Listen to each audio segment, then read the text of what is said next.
अस्सलाम वालेकुम नाजरीन, मैं Asad Abbas Bhatt advocate high court हाजिर खिदमत हूँ कोहे नूर के स्पेशल एपिसोड के साथ, जिसके अंदर हम ऐसी पॉडकास्ट करते हैं और ऐसी शख्सियत को आपसे मुतारिफ़ करवाते हैं जिनका कानून से ताल्लुक़ होता है। लेकिन आज कानून से ज़रा हट कर एक ऐसी शख्सियत को हमने अपने स्टूडियो में मदऊ किया है जो एक वर्सटैलिटी रखते हैं। अपनी शख्सियत के अंदर कई पहलू उनके आप देख चुके होंगे, उनको पहले मीडिया में भी देखा गया, उनका टीचिंग से भी जो है राब्ता रहा। उसके अलावा वो मुख्तलिफ बिजनेस भी करते रहे, इंस्पिरेशनल टॉक भी उनकी हमने देखी, ट्रेनिंग का प्रोग्राम। बड़ी एक जो है वो ऐसी वर्सटाइल पर्सनैलिटी है जिसको जितना खुरेदा जाए तो आपको नई तह मिलती हैं, नई जिद्दत मिलती है और आप नई नई चीज़ें सीखते हैं। कैमरा जब उनकी तरफ जाएगा तो आप उन्हें बेशुमार दफ़ा जो है वो मीडिया पर देख चुके हैं, बल्कि मैं बतौर गेस्ट उनके शो में आया करता था और बेशुमार उनसे चीज़ें मैंने सीखी। और आज हमने अपने स्टूडियो में नाज़रीन मदऊ किया है डॉक्टर मोहम्मद अली हमज़ा को। बहुत शुक्रिया डॉक्टर साहब आपके वक्त का, और बड़ी जो है वो देर बाद आपसे मुलाकात हो रही है और बड़ा शिद्दत से इंतज़ार था कि आपसे मुलाकात हो। कैसा चल रहा है?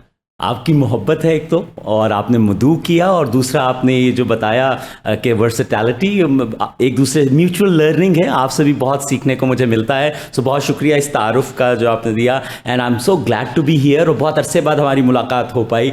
So all good. आप सुनाइए, it's a very nice thing ये जो आपने सिलसिला शुरू किया। जी, बस ये एक तरीका है अपने कैथारसिस का, अपनी चीज़ों को और जैसे आपने कहा लर्न करने का। डॉक्टर साहब, मैं आऊँगा आपकी स्पेशलिटीज़ की तरफ भी, आपने क्या किया क्या नहीं, लेकिन उन लोगों के लिए जो आपको नहीं जानते और उनके लिए डॉक्टर मोहम्मद अली हमज़ा कहाँ से स्टार्ट हुआ, क्या चीज़ें थी, क्या क्या फेजेस थे, एजुकेशन कहाँ से थी, थोड़ा सा बताएं ना ऑडियंस को। चलें, वो चीज़ें जो मुझे बताना ज़रा कंफर्टेबल है मैं वो बता देता हूँ। जी। कई चीज़ें होती हैं वो होती मुनासिब, ये मैंने लफ्ज़ इस्तेमाल किया तो इसका मतलब ये नहीं कि कोई छुपाने वाली चीज़ें होती हैं, लेकिन कुछ चीज़ें होती हैं बहुत पर्सनल होती हैं। But if I give you the glimpses, आप तो काफ़ी हद तक जानते भी हैं, लेकिन आपके नाजरीन के लिए कि I am a posthumous child. Posthumous child वो होता है जो वालिद की वफ़ात के बाद पैदा होता है। So in our society when you don't have a father, तो the life is a different ball game. तो मेरी वालदा माशाल्लाह अब भी हयात हैं। She was a single parent, और वो एजुकेशन डिपार्टमेंट में थी, and we were living in Rawalpindi. वहाँ से मतलब आंख खोली, दुनिया देखी सिलसिला शुरू हुआ, और करते हुए फिर पढ़ाई का सिलसिला शुरू हुआ, और फिर बहुत से नशेब व फराज ज़िंदगी में आते रहे। लेकिन at the end of the day matric कर लिया, FA कर लिया, BA कर लिया, और फिर मास्टर्स भी कर लिया, और फिर PhD भी कर ली। और इस पूरे सिलसिले में एक चीज़ जो ज़रा सी मुझे लगता है कि बताना बहुत ज़रूरी है आपके नाज़रीन को, ये है कि मैंने अपनी ज़िंदगी में जो पहली नौकरी की, यानी जिससे मैंने पैसे कमाए और उनकी ज़रूरत भी थी मुझे, वो मैंने मैट्रिक से पहले की। अब ये बात बताना सिर्फ इसलिए ज़रूरी है, ये मतलब मुतासिर करने के लिए नहीं, ये बताने के लिए कि मुश्किलें इतनी पड़ी कि आसान हो गई। तो ये जब हम अपनी ज़िंदगी में कंप्लेंट को कैरी करके चलते हैं तो वो ज़िंदगी में कहीं पहुंचाती नहीं है। तो ये बताने का मतलब ये है कि अगर मैंने मैट्रिक से पहले पहली नौकरी की तो इट मीन्स के हालात इतने कोई साजगार नहीं थे। That what it means. Otherwise मेरे बच्चे, अब एक बच्चा 23 बरस का है तो अब जाके वो कमाना शुरू हुआ है, but I was under 16 when I started earning money. So from there the journey started, and then I got into Askari cement factory में मैंने नौकरी की, अस्करी बैंक में as a credit card salesman नौकरी की, डेटा एंट्री ऑपरेटर मैंने काम किया। फिर मैंने NGO सेक्टर को ज्वाइन किया, डेवलपमेंटल सेक्टर को। वहाँ पे मैंने लोअर ग्रेड से फिर अपर ग्रेड तक, और फिर गवर्नमेंट कॉलेज को, जहाँ से हमारा सिलसिला मुलाकातों का शुरू हुआ, गवर्नमेंट कॉलेज को ज्वाइन किया एडमिनिस्ट्रेशन में, फिर एकेडमिया, फिर television. So this is how it all went on. Doctor साहब, मैं एकेडमिया की तरफ भी आता हूँ, लेकिन हमने आपका जो करियर देखा बतौर मीडिया के अंदर, वो आपने गालिबन PTV से स्टार्ट किया। एब्सोल्युटली। आप वहाँ पे कितना अर्सा आपने काम किया? मैंने जी PTV में 2006 से एक शो शुरू किया। मतलब पहले मैंने 1-2 5-5 मिनट के वहाँ पे कुछ शोज़ थे, प्रोड्यूसर्स थे हमारे, अयाज, उन्होंने मुझे कॉल किया। आयज़ा वहाँ होती थी, उन्होंने मुझे इंट्रोड्यूस करवाया। और फिर महमूद आली साहब बहुत सीनियर प्रोड्यूसर रहे हैं पाकिस्तान टेलीविज़न में, जिन्होंने अपने एक वक्त में एक ड्रामा प्रोड्यूस किया था, आली पर क्या गुजरी। वो उसके प्रोड्यूसर थे। तो उन्होंने मुझे अपने एक शो में इंगेज किया। वो शो का नाम था सुर जवान। Okay. अच्छा, वो show basically musical quiz programme था। यानी आप जिस तरह आजकल म्यूजिकल क्विज प्रोग्राम देखते हैं, तो उस वक्त पाकिस्तान टेलीविजन पे एक प्रोग्राम फंगामा के नाम से चलता था, नूरुल हसन साहब करते थे उसको। वो प्रोग्राम जब क्लोज होके रिज्यूम हुआ तो सुर जवान के नाम से हुआ, and I was the host. Okay. And I did 105 episodes. Okay. अब ये बात समझना जरूरी है कि 105 एपिसोड्स पाकिस्तान टेलीविजन का मतलब था हफ्ते में एक एपिसोड। तो you can just imagine 105 episodes. Okay. It was a successful show, but it wasn't a current affair thing. ठीक। अच्छा, उसके बाद फिर काफ़ी गैप रहा और देन यू ज्वाइंड दुनिया न्यूज़, लाहौर न्यूज़ के अंदर आपने काम किया बतौर एंकर। जी। वो कितना अरसा फिर आपका रहा? सो व्हाट हैपेंड इज कि फिर कोई 4-5 साल का वक्फा आया जिसमें मैं गाहे बगाहे पाकिस्तान टेलीविजन के कुछ लाइव शोज में चला जाता था, लेकिन तसलसल से मैं इस प्रोफेशन में रह नहीं सका। उसकी एक वजह यह थी कि I was into academia, और फिर मेरा PhD का सिलसिला था, तो I was into other professions, और पर्पज़ ये था कि I should have an exposure and diversity. ठीक ठीक। तो 2017 में आई कैन स्टिल रिकॉल कि मेरा थीसिस मुकम्मिल हुआ था, and I submit the thesis, and during that time I thought कि जब तक थीसिस रिव्यू हो रहा है तो I will go for a private channel, I will just give it a try. ठीक। And what happened coincidentally that I got an offer from दुनिया group. उन्होंने लाहौर न्यूज़ लॉन्च किया था 2017 में, उन्होंने प्लान आउट किया और लॉन्च किया। तो what happened is that I was one of the pioneering anchor on Lahore news, जो कि लाहौर बेस्ड करता था प्रोग्राम, और उसमें बड़े मशहूर नाम अपने तमाशा का प्रोग्राम फहद साहब करते थे, मदीहा होती थी, फिर साद रसूल हमारे साथ उन्होंने शुरू किया, तारिक हफीज, ज़ुहेब भट्ट जी, बिल्कुल तारिक, ज़ुहेब भट्ट जो थे उनका शो हमारे साथ शुरू हुआ। So I was a pioneering host. 10 बजे का शो होता था, और उसका नाम भी मैंने रिकमेंडेशन दी, उन्होंने मंजूर की, दैट वाज बिना माजरत। And that was considered to be a unique name कि मैंने चैनल छोड़ा भी तो अब जो प्रोग्राम चल रहा है वो बिना माजरत के नाम से ही चल रहा है। डॉक्टर साहब, उसके बाद आपने हमारा चैनल जो जिस पे हम बैठे हुए हैं कोहिनूर, वो आपने ज्वाइन किया। इधर भी आपने वही दिलजमी से उसी तरह काम किया। कितना अरसा फिर यहाँ पे रहा? सो मैं तकरीबन 2 साल दुनिया ग्रुप के साथ रहा, और उसके बाद कोहिनूर ने री लॉन्च किया at that time, and I joined them, और again I was asked for the name, and I came up with another name. अब वो नाम शायद यूज नहीं हो रहा, एंड द नेम वाज, जिसमें आप कई दफ़ा आपको मैंने जहमत दी, दैट वाज बेधड़क। बेधड़क। सो आप आइडिया समझ रहे हैं, बिना माजरत और बेधड़क। बेधड़क। सो द आइडिया वाज कि we represent public, we represent people. Why people should be afraid of putting up the problems and issues? बिल्कुल। सो मैं अगर टैक्स पेयर हूं और मैं एक मसला बता रहा हूं कि वो मुझे है, तो मैं उसमें माजरत ख्वाहाना मिजाज क्यों है? मैं उसमें डर डर के क्यों कह रहा हूं? मैं बेधड़क क्यों नहीं कह रहा कि this is an issue, you have to solve it? बिल्कुल, that was the mind set behind ये जो नाम थे। बिल्कुल। फिर मैं कोहिनूर न्यूज़ के साथ भी 2-2.5 बरस रहा, और इस तरह सिलसिला फिर चलता रहा। अच्छा डॉक्टर साहब, आपकी एक शख्सियत का ये भी पहलू नजर आया कि आप ट्रेनिंग और लोगों को इंस्पिरेशन और उनको बताना कि प्रॉब्लम्स को कैसे सॉल्व करना है। ऑफ कोर्स आपका अपना एक्सपीरियंस भी था, उसमें भी आप जो है वो खातिर ख्वाह आपने रजिस्टर करवाया अपने आप को, तो वो एक्सपीरियंस कैसा रहा?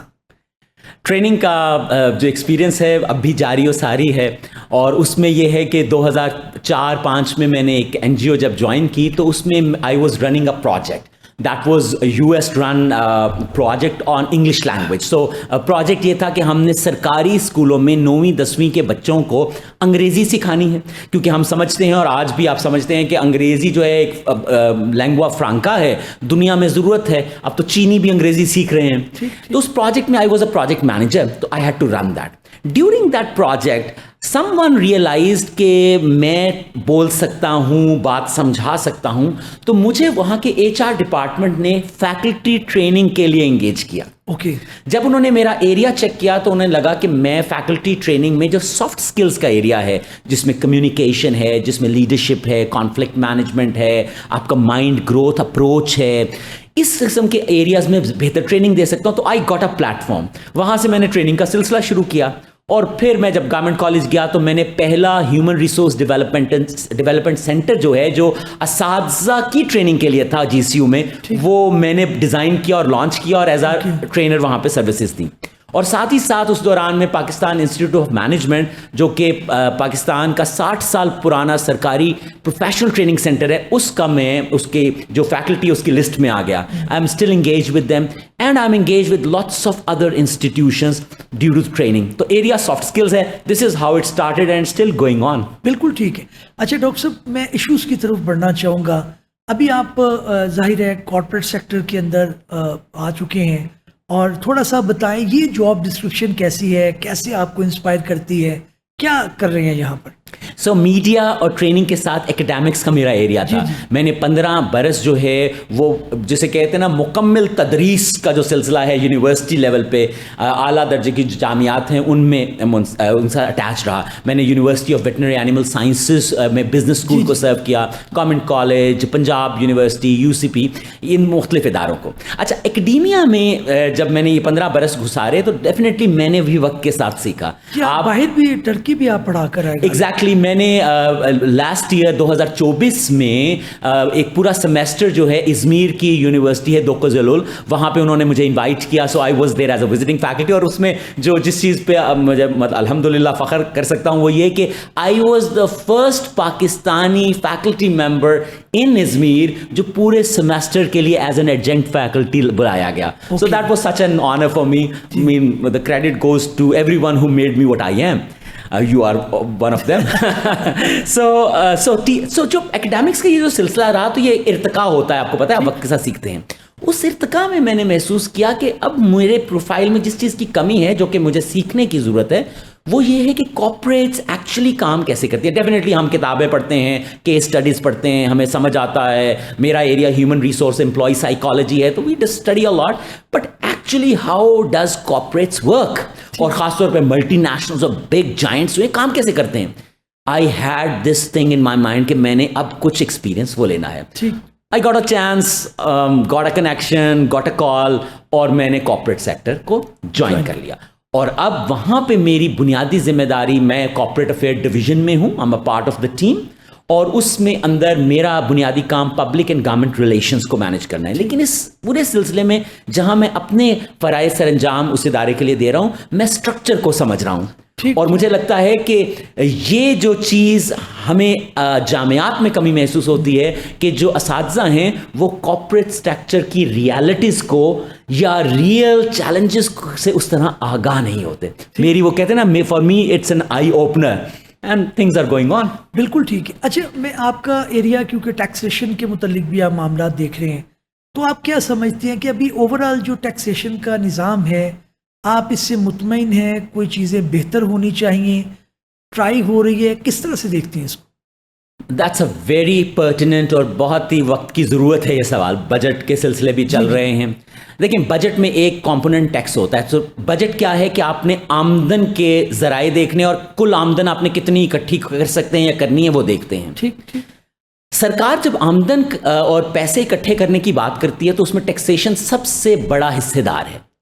टैक्सेशन क्या है कि आपने जो कुछ कमा रहे हैं, आपने जो चीज़ें खरीदी हुई हैं, सरकार को उसके बदले आप कुछ पैसे दे रहे हैं, विच मेक सेंस. सो कई लोग कहते हैं कि टैक्सेशन जो है वो ड्यूटी नहीं है, ये रिस्पॉन्सिबिलिटी है. क्यों? क्योंकि सरकार ने उसी टैक्स से इंफ्रास्ट्रक्चर, हेल्थ केयर, एजुकेशन और सिक्योरिटी के ऊपर खर्च करना होता है. Make sense. लेकिन क्या टैक्सेशन के पर्पसेस फुलफिल होते हैं या हो रहे हैं, ये सवाल होता है जब भी किसी मुल्क की बात होती है. जब हम पाकिस्तान की बात करते हैं तो हम कहते हैं जी टैक्सेस बढ़ रहे हैं. क्या टैक्सेस बढ़ने के मुकाबले में सहूलियात जो सरकार को अवाम की तरफ लानी चाहिए या देनी चाहिए, क्या उनमें भी इजाफा हो रहा है? ठीक. अगर नहीं हो रहा तो देयर इज समथिंग रॉन्ग. तो वो किसी ने कहा ना कि टैक्सेस लगाने के 4 बुनियादी पर्पसेस होते हैं. पहला पर्पस ये होता है कि आप एक ऐसी eco friendly business, eco friendly environment खड़ी करें कि आपकी इन्वेस्टमेंट हो जिससे रेवेन्यू जनरेट कंपनीज का हो, और उस रेवेन्यूज में से एक हिस्सा सरकार को दें, सरकार का रेवेन्यू जनरेट हो. सो अगर आप एक ऐसा टैक्सेशन सिस्टम लाते हैं जिससे इन्वेस्टमेंट करने से लोग कतराना शुरू कर दें, बिजनेसेस जो कर रहे हैं वो भागना शुरू कर दें, या जो बिजनेसेस कर रहे हैं आप उन्हें नचोड़ना शुरू कर दें, तो टैक्सेशन का जो एक असूल है रेवेन्यू जनरेट करना, वो भी डिक्रीज कर जाएगा. ठीक. टैक्सेशन का दूसरा मकसद जो है, 4 मकासद है, हम सिर्फ 2 की अगर बात करें और या इसको कह दें कि एक मकसद है कि ओवरऑल डेवलपमेंट हो पूरे निज़ाम की, और अगर ऐसा नहीं हो रहा तो there is a problem. Important thing, और इस पर हम गुफ्तगू को आगे बढ़ाएंगे कि टैक्सेशन करते हुए आपकी अप्रोच क्या होनी चाहिए, that is so important. Approaches 2 ही होती हैं, रेवेन्यू कलेक्शन, सरकार ने पैसा इकट्ठा करना है, वर्सेस वेलफेयर। क्या ऐसा तो नहीं है कि सरकार पैसा इकट्ठा करने की मजबूरी में या उस दौड़ में पब्लिक वेलफेयर को कॉम्प्रोमाइज करने लग गई है? अगर पब्लिक वेलफेयर कॉम्प्रोमाइज होने लग गई है तो इसका मतलब कि रेवेन्यू जनरेशन ही मकसद रह गया है, and that is not the total purpose of the taxation. I hope it's making sense. अगर मैं, आप इजाजत दें तो मैं इस बात को अगर इलैबोरेट करूं, मिसाल लेते हैं कि 2024-25 का जब बजट आया तो उसमें एक टैक्सेशन एक चीज के ऊपर बढ़ा दी गई, वो था पैकेज्ड मिल्क, यानी डब्बे का जो दूध होता है उसके ऊपर पाकिस्तान की तारीख में 0 रेटेड था, यानी उसके ऊपर जो जनरल सेल्स टैक्स है वो 0% था। पिछले साल ये टैक्स 0 से 18% स्ट्रेट अहेड कर दिया गया, यानी जहां 0% जीएसटी है आपने उसी पैकेज सेफ मिल्क को 18% टैक्स कर दिया। अच्छा, अब सवाल पैदा होता है कि सरकार ने ये क्यों किया होगा? तो सरकार के 2 ही जाविये हो सकते हैं। एक जाविया ये हो सकता है कि जी पैकेज्ड मिल्क तो अमीर लोग पीते हैं तो अमीरों से टैक्स ज्यादा लेना चाहिए। बिल्कुल ठीक। लेकिन असद साहब, आप हैरान होंगे कि मैकेंजी की एक स्टडी ने पाकिस्तान के अंदर ये बताया है कि पैकेज यानी सेफ मिल्क पीने वाले 60% लोग वो हैं जिनकी आमदन महाना 50,000 से कम है। सो पाकिस्तान में जिसकी आमदन 50,000 से कम है वो रिच नहीं होता। ठीक। सो क्या हुआ कि गवर्नमेंट ने डिप्राइव्ड डेटा था उनके पास, उनको यही नहीं पता था कि पैकेज जो सेफ मिल्क पीने वाली ज्यादा परसेंटेज को अवाम कौन है, वो हैं जो ज्यादा अमीर नहीं है। तो कोई फिजिबिलिटी वगैरह नहीं बनती बिफोर द, यही तो सवाल है कि मैं आपको ये एग्जांपल रखी इसलिए ले रहा हूं कि ये डिसीजन क्यों लिया गया। तो क्या हुआ कि आपने रिच को टैक्स नहीं किया, आपने रिग्रेसिव टैक्सेशन कर दिया, यानी आपने गरीबों को ही टैक्स लगा दिया जिनको आपने सेफ मिल्क दिया। ठीक ठीक। दूसरी वजह क्या हो सकती है सरकार की कि उन्होंने टैक्स बढ़ाया? तो दूसरी वजह हो सकती है कि जी वहां से हमारा रेवेन्यू बढ़ेगा, कि जी फॉर्मलाइज्ड एक रेगुलेटेड सिस्टम है पैकेज्ड मिल्क वालों का, डेयरी का, तो वहां से हमारा रेवेन्यू जनरेट होगा। तो व्हाट हैपेंड इज कि जब 0 से 18% टैक्स किया गया, जीएसटी लगाया गया, तो पैकेज्ड मिल्क की प्राइस बढ़ गई। पैकेज मिल्क की प्राइस बढ़ने से 20% सेल्स डाउन चली गई। ये पाकिस्तान डेयरी एसोसिएशन के फिगर्स हैं। जब 20% सेल्स पैकेज सेफ मिल्क की डाउन गई तो व्हाट हैपेंस कि रेवेन्यू तो जनरेट ना हुआ, रेवेन्यू तो तभी जनरेट होना है ना जब सेल्स होनी है। फेल्ड पॉलिसी आ गई। सो व्हाट हैपेंड कि आपके जो टारगेट्स थे रेवेन्यू के वो भी मीट नहीं हुए। सो ये 2 नुकसानात सिर्फ नहीं हुए। एक नुकसान तो ये बताया ना कि आपकी स्टडी गलत थी, ये सिर्फ अमीर नहीं पीते, 60% 50,000 पर मंथ कमाने वाले सेफ पैकेज मिल्क पीते हैं। दूसरा 20% जो सेल्स थी वो पैकेज मिल्क की नीचे गई क्योंकि महंगा हो गया, तो आपके रेवेन्यू टारगेट्स मीट नहीं हुए।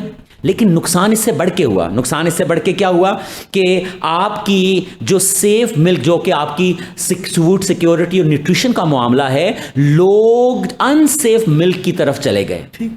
अच्छा, ये बात इसके ऊपर के प्रॉब्लम बढ़ गए, हेल्थ। अच्छा, अनसेफ मिल्क, ये जो लूज मिल्क जिसे हम रॉ मिल्क कहते हैं, जो दुकान से आप लेते हैं, स्टडीज इसको साबित कर चुकी हैं। आप सिंध फूड अथॉरिटी की खबरें पिछले 2-4 दिनों की देख लें, आप पंजाब फूड अथॉरिटी की देख लें, सब इस बात को मान रहे हैं कि जो रॉ मिल्क है वो अनसेफ मिल्क है। यूनिवर्सिटीज की मैं आपको स्टडीज दिखा सकता हूं जो ये साबित करती हैं कि 80% मिल्क जो रॉ होता है वो अनसेफ कैटेगरी में आता है, 80% से भी ज्यादा। तो जब आपने प्राइस बढ़ाया तो जो लोग अफोर्ड कर रहे थे, पी रहे थे, वो रॉ मिल्क की तरफ चले गए, अनसेफ मिल्क की तरफ, तो बीमारियां बढ़ी और उसकी वजह से हेल्थ केयर का बर्डन बढ़ गया, जो कि गवर्नमेंट ने बर्दाश्त करना, वो गवर्नमेंट ने कहीं और से पे करना। तो गवर्नमेंट के ना टारगेट सेफ पैकेज मिल्क से हासिल हुए और उल्टा हेल्थ केयर बर्डन भी उन्होंने अपने लिए बढ़ा लिया। अच्छा डॉक्टर साहब, बड़ा पर्टिनेंट इधर क्वेश्चन, कितना टाइम लेती है गवर्नमेंट? क्या उनके कोई इंडिकेटर्स होते हैं कि फौरन इस चीज़ को टैकल करें, या अगले बजट का इंतजार होता है और शायद उसमें भी वो होश के नाखुन नहीं लेते और मामला वैसे रहता है? क्या एक्सपीरियंस है? देखिए, जो पॉलिसी का मामला है उसमें तो मिड टर्म चेंजेस भी हो सकती हैं, लेकिन मसला ये है कि मिड टर्म चेंजेस करना तो दरकिनार, जब पूरा साल गुजरने के बाद भी ये वाला आप आर्गुमेंट, अगर मैं सिर्फ आपको डेयरी सेक्टर के सामने रखता हूं तो इदारे इसको चेंज करने में कतरा रहे हैं, क्योंकि टैक्स लगा देना तो आसान है, अब टैक्स काटते हुए उन्हें ये होगा कि ये टैक्स अब किस के ऊपर हम डालें। राइट, तो ये आपका जो सवाल था कि क्या पॉसिबल है, यस मिड टर्म चेंजेस होती हैं, ये पॉलिसी आपको इजाजत देती है, लेकिन अगर मिड टर्म इजाजत नहीं भी देती तो अब नया साल आ गया, एक साल गुजर गया, आपको फैक्ट्स एंड फिगर बताए जा रहे हैं कि रेवेन्यू सेल्स नीचे चली गई। अगर आप इजाजत दें तो मैं एक दो और मसाइल बताऊं इसके। जब आपने पैकेज सेफ मिल्क जो है उसके ऊपर टैक्स बढ़ाया तो क्योंकि सेल्स डिक्रीज हुई, सेल्स डिक्रीज होने का मतलब है कि प्लांट्स ने फार्मर से दूध लेना कम कर दिया, तो फार्मर ने तो दूध उसकी भैंस ने रोजाना ही देना है भाई, ये तो नहीं हो सकता कि वो भैंस को कर दे कि आजकल आपने दूध नहीं देना क्योंकि सेल्स कम हो गई है। तो व्हाट हैपेंड इज कि फार्मर ने वही दूध जो वो फॉर्मल इंडस्ट्री को दे रहा था, सेफ पैकेज मिल्क वालों को दे रहा था, वो उसने गवालों को देना शुरू कर दिया। गवालों ने क्या किया, आपके इल्म में है, रॉ मिल्क भी 30-40 रुपए महंगा हो गया। जहां पे पैकेज मिल्क बढ़ा, उन्होंने कहा कि अच्छा फिर हम भी बढ़ाते हैं, लेकिन वो जो 30-40 रुपए बढ़े उसका फायदा फार्मर को नहीं हुआ, वो गवालों को हुआ जिन्होंने खरीद के बेचा। ठीक।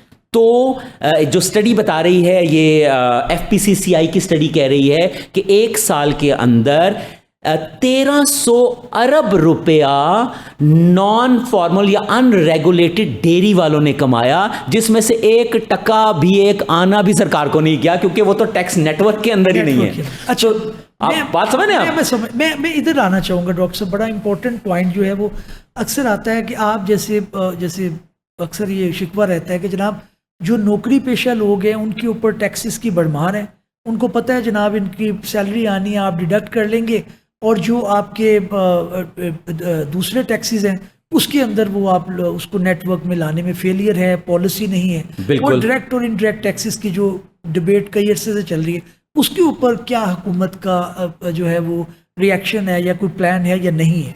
अच्छा, रिएक्शन मैं आपको अगर बताऊं कि इन दिनों में मुलाकातें कुछ हुई, स्टैंडिंग कमेटी जो रेवेन्यू की है, नेशनल असेंबली और सेनेट की, वहाँ चंद लोगों से मुलाकात हुई, तो हर एक ये मानता है कि टैक्स बेस जो है, टैक्स नेटवर्क बेस बढ़ानी चाहिए, और उसमें सब इस बात को मानते हैं कि इंस्टीट्यूशनल रिफॉर्म की जरूरत है।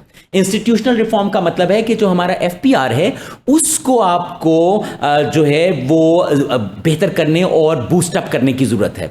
स्टडीज ये बताती हैं कि FPR की जो कलेक्शन है पूरे टैक्स में वो 13% है, यानी 13% FPR कलेक्ट करता है। बाकी कलेक्शन विद होल्डिंग टैक्स, यानी कि सैलरी से खुद ही काट के आपको भेज देते हैं कंपनीज वाले। सो FPR की कलेक्शन सिर्फ 13% है। इसका मतलब है कि FPR के रिफॉर्म्स और उसकी एग्जीक्यूशन के ऊपर सारे मानते हैं parliamentarian, we need to work it out. अब करना किसने है? वो हमारे मोअज़्ज़िज़ पार्लियामेंटेरियन ने करना है, और मैं देख रहा हूं कि बहुत से हमारे पार्लियामेंटेरियन और चेयरमैन जो स्टैंडिंग कमेटी के हैं, साथ नवीद कमर साहब की बात करें, सलीम मांडेवाला की बात करें, वो कह रहे हैं कि वी आर नॉट कन्विंसिंग कि we have to do the institutional reforms. Tax network बढ़ाने के अलावा कोई हल नहीं है। इफ यू अलाउ, तो मैं आपको अगर दुनिया की एग्जाम्पल दूं, हम एक रोना रोते हैं कि हम IMF डेट के नीचे हैं, ठीक, हमारे पास तो कोई हल ही नहीं है।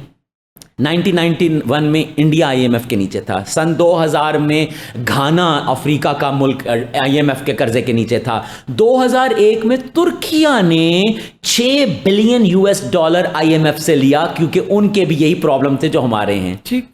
लेकिन इन तमाम मुमालिक ने इंस्टीट्यूशनल रिफॉर्म्स करके और चीज़ों को टेक्निकली हैंडल करके सही किया। फॉर एग्जांपल, उन्होंने टारगेटेड सब्सिडीज दी, उन्होंने कहा कि लग्जरी गुड्स के ऊपर टैक्स लगाओ, लेकिन जो एसेंशियल्स ऑफ लाइफ हैं, जिसमें दूध भी है, जिसमें पैकेज मिल्क भी है, जिसमें खुराक भी है, जिसमें और एडिबल्स हैं, उनको टैक्स कम से कम करो। सो इसे कहते हैं टारगेटेड सब्सिडी, यानी सब्सिडी उसको दो जिसको आवाम के लिए जरूरत है, जो लग्जरी की चीजें हैं उनको सब्सिडी ना करो। इसी तरह उन्होंने, जिस तरह मैंने इंस्टीट्यूशन के रिफॉर्म की बात की, उन्होंने टैक्स नेटवर्क को बढ़ाया। और वन अनदर इंटरेस्टिंग चीज इन मुमालिक ने की जो IMF के अंदर थे और उस बर्डन में थे और निकल आए और अब तरक्की कर रहे हैं, उन्होंने आर्थर लूफर एक इकोनॉमिस्ट है, उसकी फिलॉसफी को यूज किया। उसने कहा टैक्स बढ़ाओ नहीं, टैक्स कम करो, इन्वेस्टमेंट अपॉर्चुनिटी बढ़ाओ,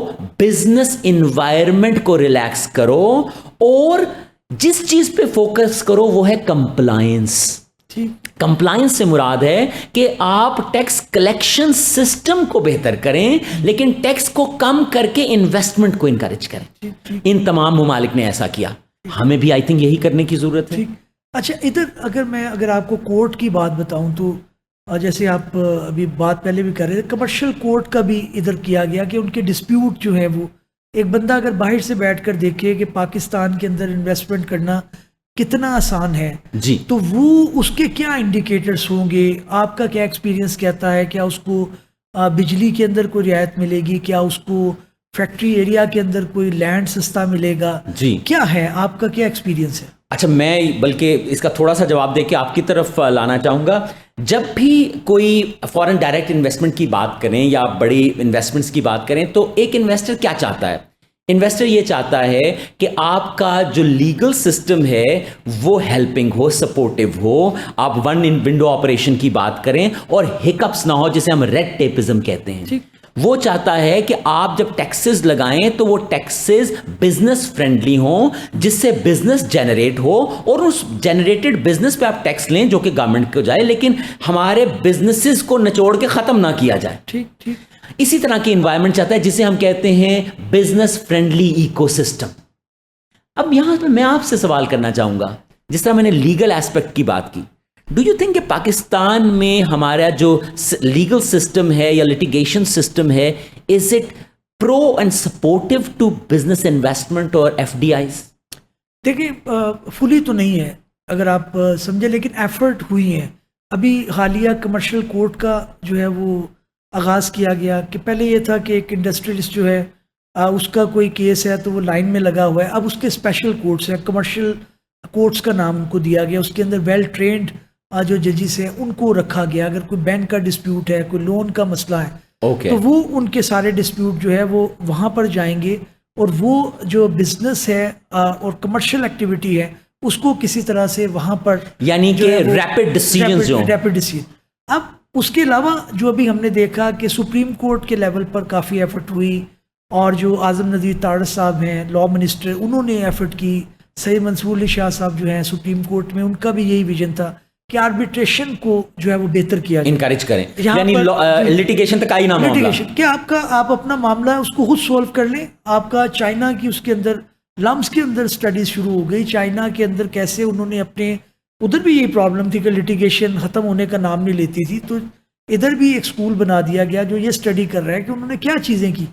लाहौर हाई कोर्ट की बात की जाए तो उसके अंदर जो है वो शाहिद करीम साहब ने बड़े अच्छे डिसीजन दिए, जिसके अंदर उन्होंने आर्बिट्रेशन के जो क्लॉजेस थे उनको इनकरेज किया।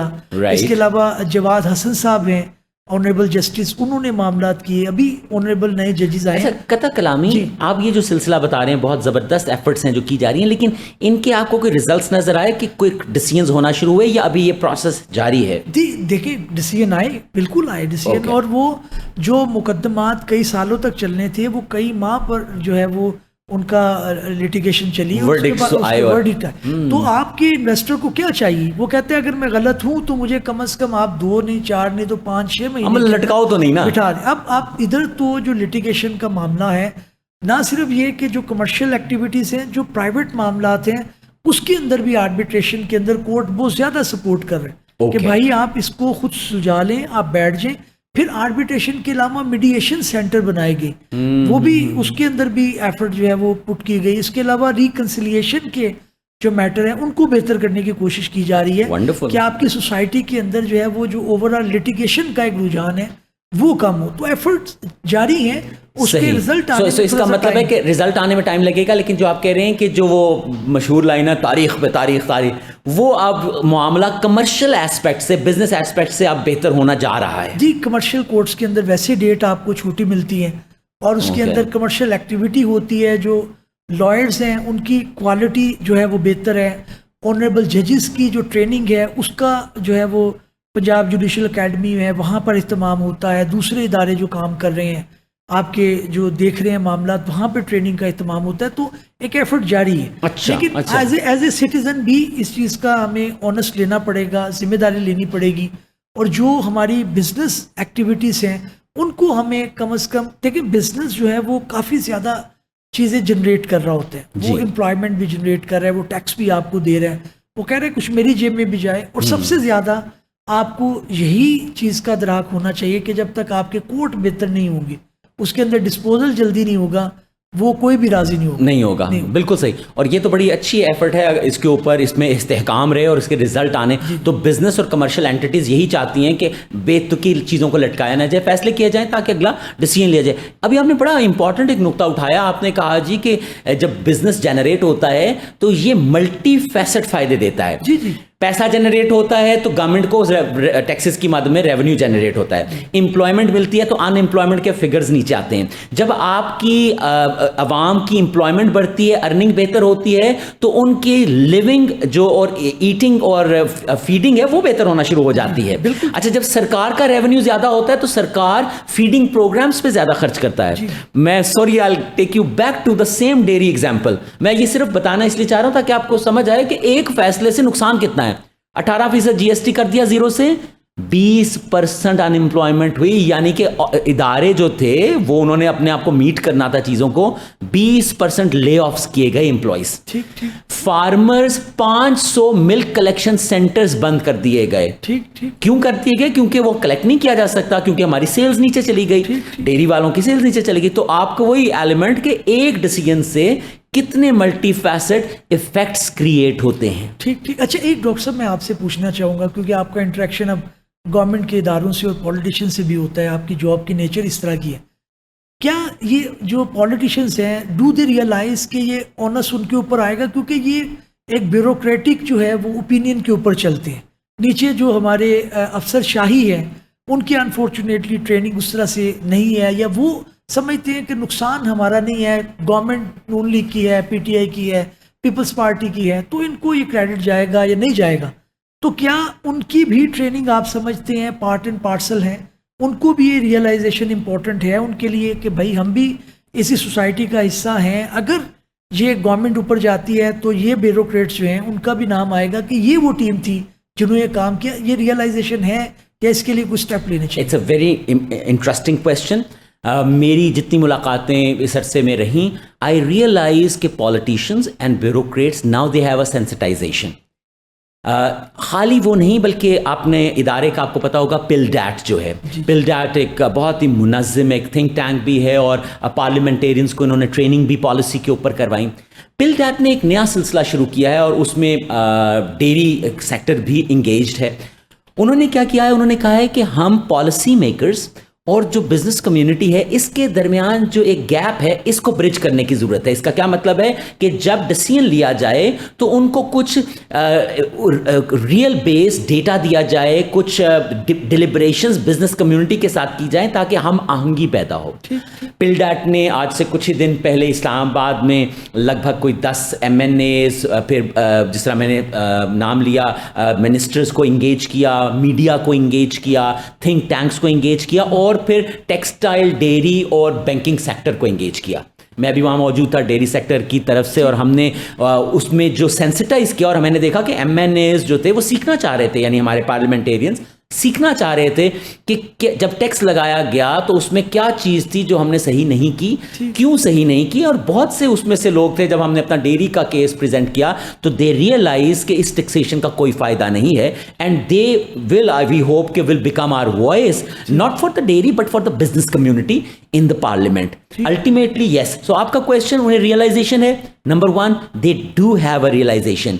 नंबर 2, उनको सिखाया जा रहा है, समझाया जा रहा है। तो नाउ पिलडैट और दीगर प्लेटफॉर्म से अब ये सिलसिला भी शुरू हो गया एंड वी लुक फॉरवर्ड कि इसके मस्बत असरात होंगे। अच्छा डॉक्टर साहब, एक चीज़ मैं बड़ी आपसे जानना चाहूँगा कि we have so many example, जैसे आप अभी डेयरी मिल्क की बता रहे हैं, लोकल लेवल पर, इंटरनेशनल जो है इस तरह की बड़ी मिसालें मिलती हैं। हम चाइना की मिसाल देते हैं, टर्की का आपने जिक्र किया, उन्होंने अपने IMF से कैसे छुटकारा लिया। क्या are we not able to copy paste? इस तरह भी नहीं हो सकता? उसके अंदर भी आप समझते हैं कि ये नहीं हो सकता, या इंफ्रास्ट्रक्चर चाहिए, या आपको लोगों की ट्रेनिंग चाहिए, या इसके अंदर कोई सीरियसनेस चाहिए? जंग लड़ी हमने बड़े बहादुर अंदाज से लड़ी, हमारे सिपा सलार ने लड़ी, बेशक उसके अंदर कौम हमें मुत्तहिद नजर आई। जो इशू थे वो सरफेस पे आए, जो नॉन इशू चीज़ें थी वो नीचे चली। जी। तो जो इकोनॉमी है उसके अंदर वॉर फुटिंग के ऊपर, जंगी बुनियादों के ऊपर क्यों नहीं अप्रोच किया जाता? उसके अंदर हम क्यों कतराते हैं या क्रिटिसाइज करते हैं कि इसके अंदर फौज की मुदाखलत नहीं होनी चाहिए, इसके अंदर पॉलिटिशियन होनी चाहिए? आवाम को जो है सम्राट चाहिए, उनको जी। सस्ता दूध चाहिए, बच्चे के लिए मेडिसिन चाहिए, सही। एजुकेशन चाहिए। हमने as a society, as a माशरा जो है उनको किस मुबाहिसे में डाल दिए? सही। वो बेचारे जो है वो मुश्किल में है महंगाई की तरफ से। तो क्या फौज, क्या इदारे जो है वो पार्ट एंड पार्सल नहीं है? क्या उनको हम बेहतरी के लिए इस्तेमाल नहीं कर सकते?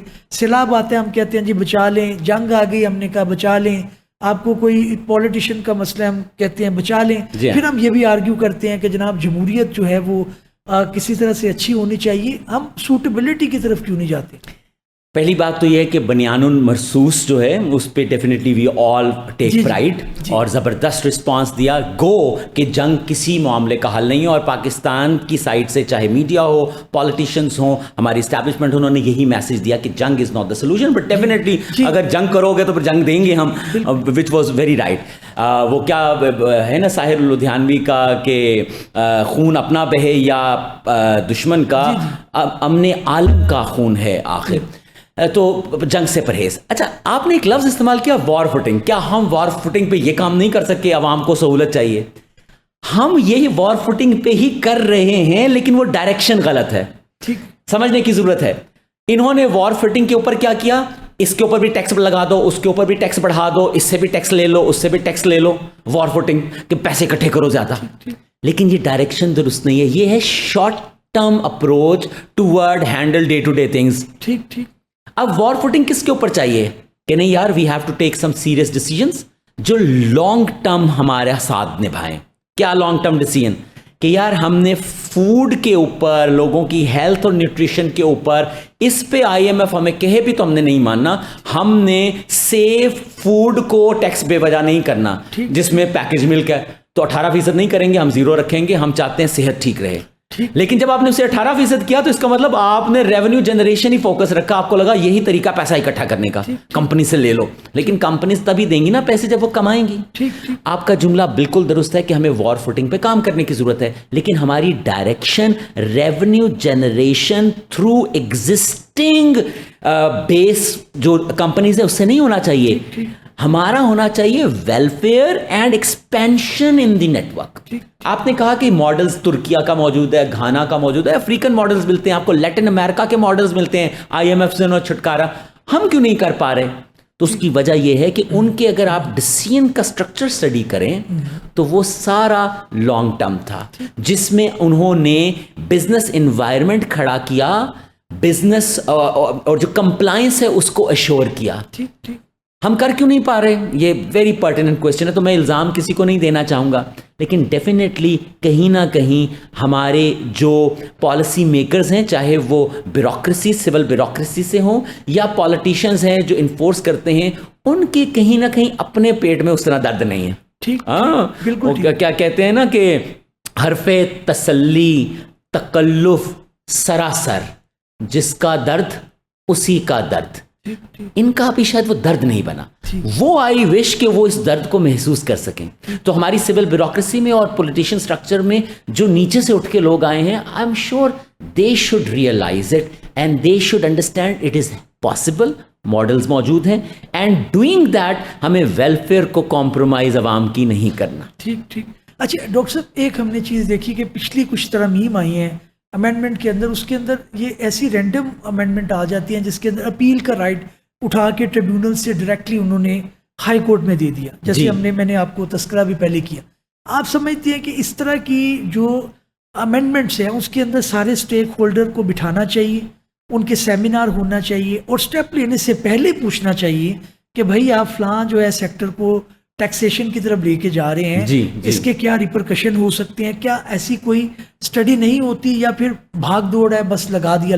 नस्पज। मैं आपको कोई सादा सी मिसाल देता हूँ कि कोई भी पॉलिसी, लेट्स से न्यूट्रिशन से रिलेटेड कोई पॉलिसी आती है और वो पॉलिसी कहा जाता है कि पाकिस्तान में लागू होनी चाहिए। लेट्स से एक बात चली कि फ्रंट लेबलिंग करें आप जो ईडेबल्स हैं कि बिस्किट खा रहे हैं तो फ्रंट लेबलिंग करें, इसमें शुगर है तो बताएं कि ये शुगर है, तो फ्रंट लेबलिंग का मतलब है आप निशान लगाएं रेड कि चीनी सेहत के लिए अच्छी नहीं है। जब ये बात उठी तो हमने पहला सवाल किया कि इसे फॉलो कौन कर रहा है, कौन सा मुल्क फॉलो कर रहा है, तो हमें पता लगा कि यूरोपियन यूनियन इसको फॉलो नहीं कर रहा। ठीक, अच्छा, यूरोपियन यूनियन फॉलो नहीं कर रहा, क्या इसके ऊपर डिलिब्रेशंस हुई? तो हमें पता चला कि यूरोपियन यूनियन जब कोई डिसीजन लेता है पॉलिसी का तो वो कहते हैं कि वो सबसे बेहतर डिसीजन होता है। क्यों? क्योंकि यूरोपियन यूनियन का ये रूल है कि जब तक कोई मुल्क इनकार करेगा किसी पॉलिसी का तो वो पॉलिसी का हिस्सा नहीं बनेगा। यानी absolute consensus of all members of EU has to be on one page. Okay, इससे एक और बात बढ़ाते हैं, यूरोपियन यूनियन में एक मुल्क है, उसका नाम बेल्जियम है। मुझे अगले रोज ही किसी ने बताया कि बेल्जियम में जब कोई यानी मुल्क की सतह पे कोई पॉलिसी बनानी होती है तो जब तक तमाम डिस्ट्रिक्ट उसके ऊपर यस नहीं करते, बेल्जियम नेशनल पॉलिसी का उसे हिस्सा नहीं बनाती। बिल्कुल। सो अब लेट्स गेट बैक। बेल्जियम का एक डिस्ट्रिक्ट किसी पॉलिसी के खिलाफ खड़ा हो जाएगा तो बेल्जियम उसे पॉलिसी का हिस्सा नहीं बनाएगा। बेल्जियम अगर पॉलिसी का हिस्सा नहीं बनाएगा तो यूरोपियन यूनियन उसे पॉलिसी का हिस्सा नहीं बना सकता।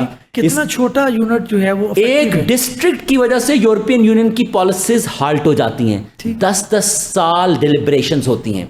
तो अब दुनिया मानती है कि अगर आपने कोई भी न्यूट्रिशन की बात हो या दीगर चीजों में पॉलिसी डिसीजन के ऊपर डिलिब्रेशन का मॉडल उठाना है तो वो बेहतर मॉडल यूरोपियन यूनियन का है, क्योंकि वो इतनी डिलिब्रेशन के बाद डिसाइड करते हैं कि उसमें लिक्यूनस कम होते हैं, लूप होल्स कम होते हैं। बिल्कुल ठीक हो गया।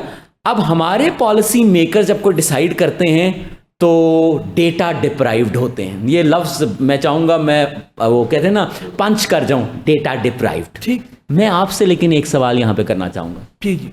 आपने कहा कि ये एक नया अमेंडमेंट आई, पहले एफबीआर से किसी को इशू है कि जी मेरा टैक्स ज्यादा काट लिया तो लोअर कोर्ट की तरफ जाते थे, अब वो कहते हैं हाई कोर्ट। तो इसमें बुराई क्या है? देखिए, जो काफ़ी इसके अंदर फैक्टर आ जाते हैं। एक तो यह कि छोटे जो मामला आते हैं जो कि काफ़ी तादाद में होते हैं। अब अगर किसी का कोई 2 लाख रुपए का मुकदमा है, उसके लिए वो कोई लाख रुपए का लॉयर करेगा अगर हाई कोर्ट में जाना, हाई कोर्ट में जाना। तो अगर आपको ट्रिब्यूनल लेवल के ऊपर वो खुद भी प्रेजेंट हो सकता है, कंसल्टेंट भी हो सकता है, तो चीज़ों को सहल करने की ज़रूरत है कि अगर जेन्युइनली किसी का कोई डिस्प्यूट है तो उसे जो है वो डोर स्टेप के ऊपर आप वो फैसिलिटी प्रोवाइड कर दें, बजाय कि उसको फिर हाई कोर्ट के अंदर, क्योंकि बहुत ज़्यादा मामला दूसरे भी होते हैं, इवन दो के टैक्सेशन के जो बेंचेस हैं वो अलग होते हैं लेकिन कम होते हैं, उसके अंदर बारी नहीं आती, 2-2, 3-3 साल आपके मुकदमात जो है वो लटके रहते हैं। तो ये वो वजह थी जो मैं समझता था कि इसके अंदर जो है वो अमेंडमेंट आनी चाहिए दोबारा।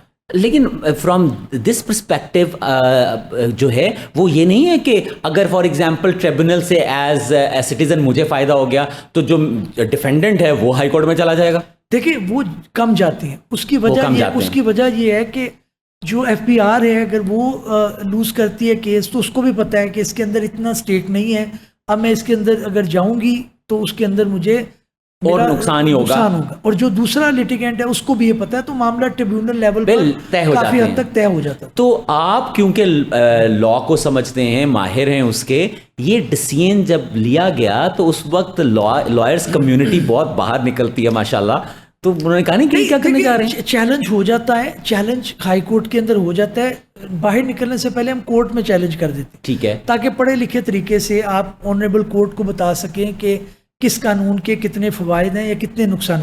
बिल्कुल सही। लेकिन कोर्ट ये कहता है कि भाई मैं पॉलिसी के डोमेन में नहीं जाना चाहता, ये पॉलिसी उनकी है, they are elected, very right, तो वो मैं उनके डोमेन में जाऊंगा तो ये मैं हर चीज बैठ के मैं डिसाइड करूं, मेक सेंस। तो कोर्ट कहता है ये है कि वापस उनको भेजता है कि भाई आप अपनी डायरेक्शन रिविजिट करें। यहाँ पे जब चैलेंज होता है, हाईलाइट हो जाता है, तो उनको भी पता चल जाता है कि इसको रिविजिट करने की जरूरत है। यहाँ पे मैं जानना चाहूंगा कि बीइंग लॉयर जब ये पॉलिसी बनाई गई, जिस तरह आपने तारीफ की आर्बिट्रेशन को इनकरेज करने के लिए, आपने कमर्शियल कोर्ट्स की बात की, तो कोई ना कोई आपकी एसोसिएशंस, आपके जो ग्रुप्स हैं, उनकी तरफ से नुमाइंदे जाके इनपुट तो देते होंगे, या ये पॉलिसी में बैठ के खुद ही बना दिया उन्होंने? बिजनेस कम्युनिटी भी देती है, जो लॉयर कम्युनिटी है वो भी देती है, लेकिन पॉइंट ये है कि उसको रिविजिट करने के लिए फिर गवर्नमेंट की तरफ से रेजिस्टेंस आती है। वो जो उनको लगता है, जो एक अप्रोच रही है मुख्तलिफ गवर्नमेंट्स की, किसी एक को नहीं ब्लेम करना चाहिए, वो ये रही है कि जो हमने सोच लिया है वो सबसे बेहतर है, why we are government, because we can resist you. ये अप्रोच नहीं होनी चाहिए, ये नहीं होनी, फैसिलिटेशन की होनी चाहिए, फैसिलिटेट और रैशनल की होनी चाहिए। रैशनल की आप देखें और आप गलती ना जानती गलती मानने में सबसे पहले आप पहल करें कि ये गलत डिसीजन था, इसको हम रिविजिट कर रहे हैं। ऑपोजिशन भी बात उठाती है, उनको लगता है ऑपोजिशन ने अब कह दिया, अब तो इस पे खड़ा होना पड़ेगा। बाद में जब यानी ये जिद के तौर पे देखा जाता है, वो जो which is not a cooperative और ग्रोथ अप्रोच ही नहीं है। जी जी ग्रोथ अच्छा मैं बाकी गल्लां छड्डो, तुसी आप ये बताइए लॉयर्स की इनकम पे भी उतना ही टैक्स है जो बाकियों पे भी है, या आपको कोई छूट है? नहीं, देखिए इसके अंदर लॉयर को उतने टैक्स है, लेकिन सिर्फ ये है कि जिस तरह बाकी लोगों को इन्होंने रिलैक्स दिया हुआ है, गवर्नमेंट की पॉलिसी उसके अंदर स्ट्रिक्ट नहीं है, तो लॉयर्स को भी उस तरह से नहीं है। मिसाल के कुछ हमने चीज़ें जो है वो चैलेंज की, जो मैं समझता हूँ कि वो जब अनडू होंगी तो उसको देना पड़ेगा। जैसे सेल टैक्स है, वो लॉयर्स के ऊपर लगना चाहिए और उसको चैलेंज किया हुआ है, जो भी उसका कोर्ट फेट डिसाइड करेगी तो वो देना चाहिए। जैसे नहीं है नेटवर्क के अंदर बेशुमार लॉयर नहीं है, तो वो होना चाहिए, क्योंकि अच्छा लॉयर दे भी सकते हैं। और लॉयर्स का ये प्रॉब्लम होता है कि at the time of income, मैं कॉरपोरेशन के साथ काम करता हूँ, ज़्यादा बैंक्स के साथ करता हूँ, तो मुझे विद होल्डिंग टैक्स काट के ही उन्होंने देना है, मेरे पास ऑप्शन नहीं है। आपके पास तो ऑप्शन नहीं है, ठीक है। प्राइवेट क्लाइंट जब आता है तो उसके पास ये ऑप्शन होती है कि वो आपको कैश दे रहा है या आपको वो दे रहा है, उसके अंदर फिर लोग जो है वो करते हैं। लेकिन इसके अंदर गवर्नमेंट जब पॉलिसी लाएगी, गवर्नमेंट जब इसके अंदर फैसिलिटेट करेगी कि टैक्स देने का फायदा कितना है, जी, तो वो फिर लॉयर्स भी देंगे। फायदा तो ਤੁਹਾਨੂੰ ਦੱਸਦੇ ही रहने देना, हम ये कर देंगे, हम वो कर देंगे। नहीं, फायदा करना और बताना दो मुख्तलिफ चीजें। एब्सोल्युटली राइट, ये बड़ा ही पॉपुलर लाइन आपने बता दी, नो टैक्सेशन विदाउट रिप्रेजेंटेशन। जी बिल्कुल बिल्कुल, नजर ही कुछ नहीं आ रहा, मतलब मैं आपको पैसे दिए जा रहा हूं और एट दी एंड मुझे उसका कोई हासिल ही नहीं है कि बीमारी हुई है तो फिर मुझे किसी महंगी जगह जाके अपने ही पैसे खर्च करने हैं, क्योंकि सरकारी हॉस्पिटल मुझे सब्सिडाइज फैसिलिटी नहीं दे सकता, तो फिर क्या फायदा है? मेक सेंस के मेक सेंस। अच्छा डॉक्टर साहब, मैं आखिरी सवाल पूछूंगा आपसे, फिर हम जाएंगे अपने वाइंड अप की तरफ। मुझे आप ये बताएं कि आपका जो मुख्तलिफ जो है वो प्रोफेशंस में मुख्तलिफ आपके फ्लेवर्स हैं, टेस्ट हैं, अगर आप सम अप करें कि आपकी ये जो प्रॉब्लम है असद, उसकी वजह से ये एक है प्रॉब्लम कि हम आगे नहीं बढ़ पा रहे, तो मैं भी आपको एक बात बताऊंगा, फिर मैं वाइंड अप की तरफ जाऊंगा। मतलब आप बहैसियत मुल्क आप कह रहे हैं कि हम तरक्की नहीं कर पा रहे या आगे नहीं जा रहे। अच्छा, इसमें आपने क्योंकि एक पे मुझे पाबंद कर दिया है तो मैं एक ही यूज करूंगा, वरना आपको पता है कि 2-3 का कॉम्बिनेशन होता है। लेकिन अगर मैं एक चीज पिक करूं और बाकी चीजों को सानवी रखूं, तो मुझे लगता है कि हम शॉर्ट साइटेड, यानी हम ये देख रहे हैं कि मेरी सरकार है, अगले 2 साल मैं दस दिया कि मैं तबाहियां पट देती हैं, मैंने ये कर दिया, मैंने वो कर दिया। हालांकि 2 साल में कौमें नहीं बनती हैं, 2 साल में नेशंस नहीं बनती हैं। शॉर्ट साइटेडनेस, और यही टैक्सेशन का भी इशू है। मैं फिर आऊंगा, 18% जीएसटी डेयरी पे लगाया, आपने ये शॉर्ट साइटेडनेस दिखाई कि इससे हेल्थ पे आपका, जहां पे 40% स्टंटेड चिल्ड्रन है 242 मिलियन की आबादी में, उसकी स्टंटेड ग्रोथ को आप कैसे हैंडल करेंगे? आपने लॉन्ग टर्म जो डेवलपमेंट होती है अच्छी न्यूट्रिशन से, उसको पीछे रखा, शॉर्ट साइटेड के पैसे इकट्ठे करो बस। बिल्कुल ठीक, बिल्कुल ठीक। Short sightedness is the problem. मैं वाइंड अप की तरफ जाता हूं, लेकिन मैं आपकी बात करूं, मुझे लगता है कि जहां पर आपके माशरे के अंदर प्रोटेक्शन नहीं है और जो गारंटी आपका कानून देता है, अगर वो डिले है उसके अंदर, मुझे कोई लूट लेगा, मुझे बाहर के ममालिक में गवर्नमेंट की भी जरूरत नहीं है कि आपको फजूल टैक्सेशन करे, वो पॉलिसी चैलेंज होगी, कोर्ट उसको सेट असाइड करेगा। फंडामेंटल राइट जो है वो आपका प्रोटेक्टेड है एट ऑल कॉस्ट, उसके अंदर कोई देख भी नहीं सकता। ठीक है। तो जब आपकी इन्वेस्टमेंट अगर आपकी है, उसके अंदर बाहर लोग क्यों जाते हैं? आप प्रदेश का जब सोचते हैं, आपको एक खौफ आता है कि भाई नए लोग, नई चीज, आपको एक गारंटी होती है स्टेट की तरफ से कि प्रोटेक्शन मिलेगी, आ जाओ, कोई आपको छेड़ नहीं सकता, कोई आपको नहीं कर सकता। आप बच्चे उठाते हैं चले जाते हैं, आप अपनी फैमिली उठाते हैं चले, आप अपने बुजुर्ग उठाते हैं, मतलब थोड़ा नफ्सियाती मसला ना होए तो सिस्टम टेक्स यू। जी आप उसके अंदर सिर्फ और सिर्फ आपका जो जुडिशियल सिस्टम है, आपका जो फंडामेंटल राइट की प्रोटेक्शन है, वो आपकी इंश्योर्ड है। तो मैं ये समझता हूं, और वो डिलेड नहीं है, वो डिलेड नहीं है, वो फौरी आपको पता चलता है। तो इसी के साथ मैं वाइंड अप करना चाहूँगा। सच अ वंडरफुल टॉक। बहुत शुक्रिया डॉक्टर साहब का, आपने यकीनन हमारी गुफ्तगू से जो है वो कुछ इंस्पिरेशन मिली होगी, कुछ सबक भी लिया होगा, कुछ सीखा भी होगा। इसी तरह के पॉडकास्ट हम करते रहेंगे और डॉक्टर साहब को फिर ज़हमत देंगे, फिर मदऊ करेंगे, क्योंकि इनका एक्सपीरियंस जो है वो रिफ़्रेशिंग रहता है, नई नई चीज़ें करते रहते हैं। तो नए एपिसोड में डॉक्टर साहब के साथ मुलाकात होगी। इजाज़त दीजिए, अल्लाह हाफ़िज़।